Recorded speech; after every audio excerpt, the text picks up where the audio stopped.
Hello, and welcome to another Random Unit of the Week. And today we're taking a look at the Flak 41 88mm and also the Flak 36 88mm, available to a variety of German divisions. The 88mm flak gun can trace its roots all the way back to the First World War, with the German Imperial Army needing to shoot down airplanes which are becoming ever more prevalent over the skies and are flying higher and faster. And so a large caliber, high velocity gun, the Flak 88, was put into service, known as the Flak 18 at the time. It was rather effective in the First World War, but with World War I ending and the whole armistice, production would be put on hold throughout the 20s. It wasn't until the remilitarization of the German army started in 1933 that the Flak 18 would start seeing back into more active service, as it is still seen as a rather effective weapon for shooting down high-flying aircraft. It sees limited use in the Spanish Civil War, and also it'd be newer models of these Flak 88s being produced, such as the Flak 36, the Flak 37, and the Flak 41, all having minor improvements over one another. One of the key features of these flak guns was the auto-ejection system. Essentially, it could shoot 15 to 20 rounds a minute, as every time the gun shot, it would automatically eject a shell, which made reload much faster. It'd be one of the most common heavy anti-aircraft pieces that the Germans would use throughout the Second World War, on frontline service all the way to home defense, and it proved to be a rather effective weapon in that role.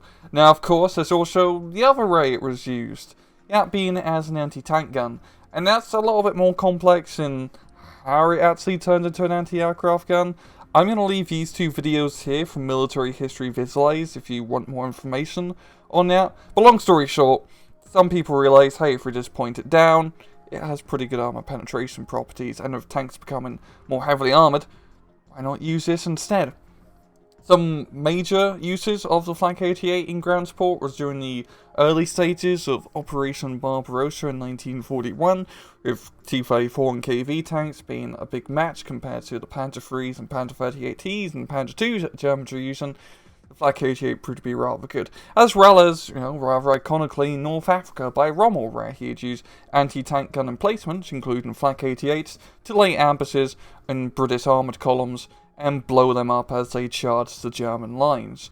In-game, the Flak 41 and 36 88mm are available to 5th Panzer, 20th Panzer, 21st Panzer, Panzer Lehr, Hermann Göring Division, 78th Stern Division, 352nd Infantry Division, and Koruk 559 for 120 points.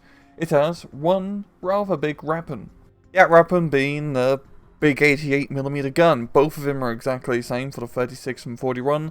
Nonetheless, you got 18 armor penetration rounds of 160mm, 7 damage, 12 rounds a minute.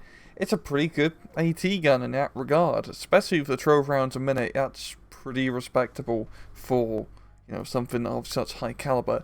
You have 45 high explosive shells. You're going to be using these to shoot ground targets. Not so great, only 1 damage, but they're mainly used for shooting down aircraft. You also have 88mm bullets. That's still a bug that they haven't fixed, so it's just kind of, yeah. If we pop down to the miscellaneous stats, the Flak 41 has 12 HP, while the Flak 36 has 10. That's probably just due to the fact the Flak 36 doesn't have a gun shield, I guess. That's my reasoning. Anyway, they both have good optics, very bad stealth, and heavy cargo space. In battle, the Flak 88 is a dual-purpose gun, so let's talk about both of its purposes. As an anti-aircraft gun, it's pretty decent. Its main role is to ward off close air support and bomber planes before they get to the target. It has the longest range of any anti-aircraft gun, so it's pretty good in that regard. The problem, however, is by itself the Flak 88 is pretty pants, as it doesn't really shoot fast enough to do enough suppression damage to ward off a plane by itself. It's good at long range suppressing because no other gun can do that, but at closer ranges you're much better with 20 and 37mm AA guns, and you really want to have those guns set up first before getting the Flak 88, as they're just going to be a bit more useful general purpose, especially when dealing with enemy fighter planes. So the Flak 88 is something that you get after you've already sort of set up your initial anti-aircraft net, and because of this reason, I don't really like taking them in 1v1s, as points spent on anti-air is not points spent on the front line, which is very important in 1v1s, as there's a lot of ground that you have to cover with ground fighting units. And spending extra money to get even extra anti-air on top of, all the 20 and 37 mils that you have on the field kind of doesn't work, I find, in 1v1s. I much prefer just using 37mm most of the times. In team games where you have a lot less ground to cover and teammates supporting you, it's actually a pretty good idea to set up that Flak 88 neck, because there's going to be many more planes coming at you at the same time, so you really want to have a good anti-aircraft net set up. So, not good in 1v1s, good in team games, Flak 88 anti-aircraft purpose. Anti-tank, I really want to like it as an anti-tank weapon. I mean, it's the gun.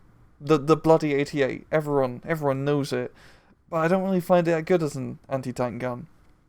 Reason being, the main run, even though it has a lot of HP, it does take 50% extra damage from ground fire. That's with every single anti-aircraft gun. Unlike an SD-44, you can actually hide this in heavy forest, which is fantastic. But it still doesn't really have good stealth. And when it gets spotted, it's gonna get suppressed rather quickly because of that extra damage it takes from ground fire. It does shoot fast, it does do high penetration, which is awesome. But frankly, you're just better off buying a Pak 40, which is cheaper, you can hide it better, and you get more of them per card compared to a Flak 88.